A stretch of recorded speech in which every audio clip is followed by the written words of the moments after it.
Негізі Гүлім мінезі салмақты болғанымен қыз уағында не бір асау аттарды қолға үйретіп аттың құлағында ойнаған мықты қыз еді ғой. Өздігінен ешкімге артық ауыз сөз айтып тиіспейтін, ал себепсіз ашуына тиіп жатқанды мірідің оғындай бір ауыз сөзбен жайпап салатын. Бұл оның жастайынан қалыптасқан мінезі еді. Осы уақыт аралығында маған 5 ұл бала туып берді. Ата-анама қарап, балаларды тәрбиелеп, үйдің бар шаруасын дөңгелетіп отыратын. Кейде оған қарап отырып, өзімнің істеп жүрген ісіме іштей қатты қысылатынмын. Бірақ қылықты да, тәтті махаббаттан да бас тарта алмайтынмын. Махаббатты жанымда жақсы көретінмін. Оның жанында бүкіл әлемді ұмытатынмын. Осылай екі жақта өмір сүріп жаттым. Уақыт өте келе, махаббат: «Тәкон, мен қашанғы мына жалдамалы пәтерде тұра бермекпін. Маған үй алып берсеңші. Екінші әйелім болсам да ризамын. Жасым болса өтіп барады, сәби сүйгім келеді», деп жиі айтатын болды. Бұл нәрсе менің ойымда болатын. Ерте ме кеш пе осылай істемесем, Сәбираш секілді махаббаттан да айырылып қалуға қорқатынмын. Алайда мұны алдымен әкеме қалай айтпақпын? Гүлім мен ес біліп қалған ұлдарым ше, олар қалай қабылдар екен деп басым қата бастады. Осылай жүргенімде бір күні махаббат аяғы ауыр екендігін айтты. Мұны күтпеп едім, абдырап қалдым. Енді бұл мәселені ертерек шешпесем болмайтын болды. Бірақ қанша оқталсам да әкеме айтуға бата алмай, махаббатқа әне-міне деп уақытты созып жүре бердім. Уақыт деген зуылдап өте берді. Махаббат декреттік демалысқа шығып, босануға дайындала басталды. Бір күні әдеттегідей іс сапардамын деп махаббаттың жанында жатқанымда хозяйкамыз Жанна әжей: «Тако, тебя просит к телефону», деп үйіне шақырды. Әжейдің үйінің номерін сенімді 1-2 досыма ғана берген болатынмын. Аса шұғыл жағдайда ғана хабарласыңдар деген болатынмын. Барып тұтқаны көтерсем, жақын досым екен. Әкем қатты науқастанып ауруханаға түсіп қалыпты. Жағдай нашар дейді. Үйдегілер қиын жағдайда отырғандығын айтып, тез жетпесем болмайды деген соң дереу көлікке отырдым. Сол кеште аздап шарап ішкен болатынмын. Алайда оған да қарамадым. Ауылға қарай құстай ұштым. Ауыл мен Алматының арасы 1 сағаттай жол еді. Үлкен трассада жоғары жылдамдықпен келе жатып, қараңғыда жолдан өтіп бара жатқан ірі қара малды қағып, көлігім 2-3 рет аударылып, көлікке қысылып, есімді жоғалтыппын. Содан қанша жатқаным белгісіз, ауруханада есімді жидым. Кеудемді көтере алмай, аяқтарым жансызданып қалған секілді. Бір кезде медбике келіп, дәрігерді шақыртты. Дәрігер қабырға мен аяғым сынып, басыма зақым келгенін, ота жасалғанын айтты. Енді біраз уақыттан біздің бақылауымызда боласыз. Тез сауығып кетіңіз деп жағдайымды тексеріп шығып кетті. Ал жақындарымнан ешкім жоқ. Медбикеден сұрап едім. Әйеліңіз осында қазір келеді деді. Бір кезде бет-аузы ісініп, жүзі солғын тартқан Гүлім кіріп келіп мені көре салып: «Тәкебай, атамнан айырылып қалдық, бекем бол», деп булығып жылап жіберді. Мұны естігенде төбемнен жай түскендей болды. Әкем соңғы кездері оқ тиген аяғы қақсап, кей түндері көз ілмей шығады екен. Соғыстан қалған із, жасы өткен сайын денсаулығы сыр беріп жүреді. Алайда мұнысын анамнан басқаға білдірмеуге тырысады екен.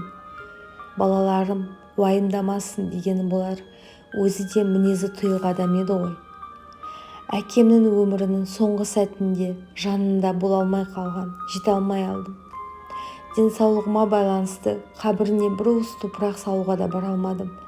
Әкемнің жаназасында жалғыз өзім кереуетке таңылып, өзегім өртеніп, іштей өз-өзімді кінәлап, екі көзіммен жас парлап, шарасыздықтан үн-түнсіз төбеге телміріп жаттым да қойдым.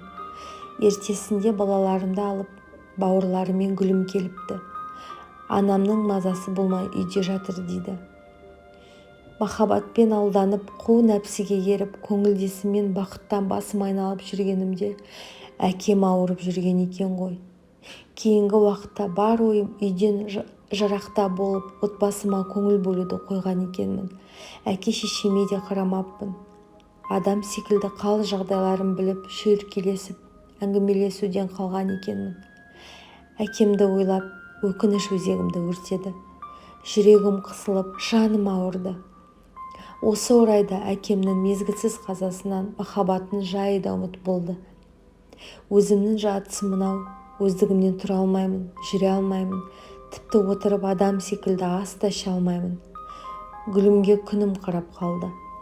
Ауруханада мені жас балаша тамақтандырып, тосып, астымды тазалап отырған жайы бар. Одан қалса әкемнің қазасына көңіл айтып келушілер бар. Анамның жайы белгілі.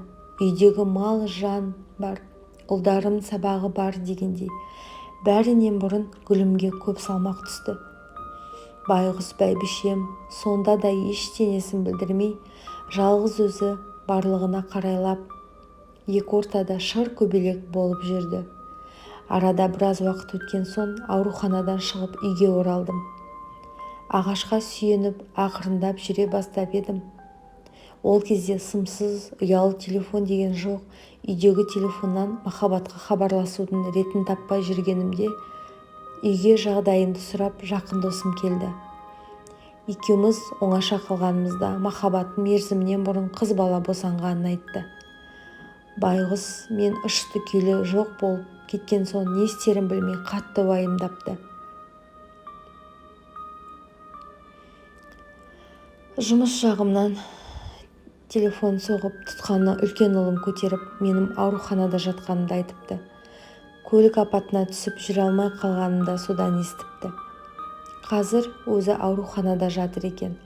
Мұны естіген соң қалаға баруым қажет екенін түсіндім.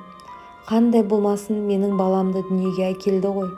Алайда көп отыра алмаймын, өздігімнен жүре алмаймын. Енді ғана ес жиып, бас көтеріп отырғаным осы еді. Содан досыма махаббатты табыстап, оған мен аяққа тұрғанша көмектесе тұруын өтініп біраз қаражат бердім.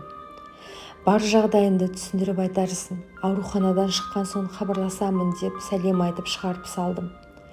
Іштей көңілім құлазып, қызды болғаныма да қуана алмадым.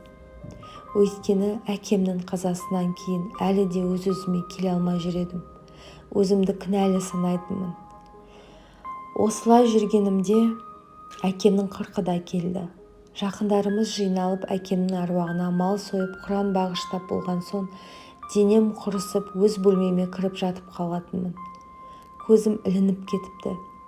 Бір кезде анамның «Әй, Тәкіш, қараң қалғыр, тұр орнынан» деп мені жылқы сөйлеген анамның даусынан оянып кеттім. Қарасам, үстімнен анам төніп тұр, қабағы қатулы. «Апа, не болып қалды?» деп ақырын орнымнан қозғалып отырып едім. Есіктен қолына ақ жөргекке оралған нәрестені көтеріп Гүлім кірді. Екі кештің арасында ұйықтағаннан ба, басым мең-зең болып, өң мен түсімді ажырата алмай отырғанымда анам: «Біз сені отбасын асыраймын деп жұмыс істеп жүрма десек, қалада бір қатынмен әуей болып бала тудырыпсың ғой. Ол сайқал мына бейкүнә нәрестені сенің қызың» деп Гүлімнің қолына ұстатып тайып тұрыпты. «Осы рас па?» дегенде төбемнен жай түскендей болды. Гүлімге қарасам, нәрестені көтерген күйі, екі бетін жас жуып, маған сұраулы жүзбен қарап тұр екен. Қапелімде не дерімді білмей аузыма сөз түспей қалды. «Қалайша? Махаббат қалай ғана үйіме келіп қызымызды тастап кеткен? Бұл мүмкін емес» деп іштей күбірлеп Гүлімнің қолындағы нәрестеге жақындап, бетін ашып қарасам, томпиып пысылдап ұйықтап жатыр екен. Осы жерде іштегі бар өкінішім, әкеме деген сағынышым, істеген күнәларым үшін ар-ожданым қысып, намыстанып, ұяттаны өртеніп, ащы өксік тамағыма тығылып тұрды. тізерлеп отырып қатты еңкілдеп жылап жібердім. Өз-өзімді тоқтата алар емеспін. Менен мұндайды күтпеді ме? Анам мен Гүлім абдырап қарап қалды. Анам да отыра қалып, «Тәкіш, қойшы, мұның не, еркек емессің бе, еңкілдеп жылағаны не? Өксігіңді басып, дұрыстап түсіндірші бізге», деп жатыр.